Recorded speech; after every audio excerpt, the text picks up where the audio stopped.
इस देश में आजकल बस 50-60 लोग सपना देख सकते हैं। अंबानी के बेटे हो, अदानी के बेटे हो, अमित शाह के बेटे हो, जो सपने देखने देख लो।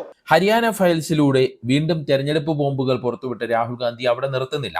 BJPക്കെതിരെ, നരേന്ദ്രമോദിക്കെതിരെ, അമിത്ഷായ്ക്കെതിരെ ബീഹാറിൽ ആഞ്ഞടിക്കുകയാണ്. अमित शाह के बेटे को क्रिकेट बैट पकड़ना नहीं आता, അമിത്ഷായുടെ മകന് ക്രിക്കറ്റ് ബാറ്റ് പിടിക്കാൻ അറിയില്ല.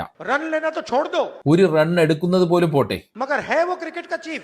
പക്ഷെ അദ്ദേഹം ക്രിക്കറ്റിന്റെ തലവനാണ്. മുഴുവൻ ക്രിക്കറ്റിനെയും നിയന്ത്രിക്കുന്നു. എന്തിനാണ് നിയന്ത്രിക്കുന്നത്? പണത്തിന് വേണ്ടി. मोदी जी का चेहरा 24 घंटे टीवी पे आता है। മോദിജിയുടെ മുഖം 24 മണിക്കൂറും ടിവിയിൽ വരുന്നു. क्या सोचते हैं ये फ्री में होता है काम क्या? നിങ്ങൾ എന്താണ് കരുതുന്നത്? ഈ പണി സൗജന്യമായി നടക്കുമോ? जो पैसा देगा उसका चेहरा जाएगा टीवी पे। പണം നൽകുന്നവരുടെ മുഖം ടിവിയിൽ വരും. फेसबुक से, रील बनाने से, इंस्टाग्राम के पेज बदल के आपके जेब में पैसा आता है क्या?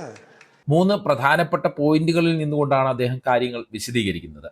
ഒരു കഥ പറയും പോലെ സാധാരണക്കാർക്ക് വളരെ പെട്ടെന്ന് മനസ്സിലാകുന്ന ഭാഷയിൽ രാഹുൽ ഗാന്ധി BJPയുടെ തെരഞ്ഞെടുപ്പ് കമ്മീഷന്റെ കള്ളക്കളികൾ പൊളിച്ചെടുക്കുകയാണ്.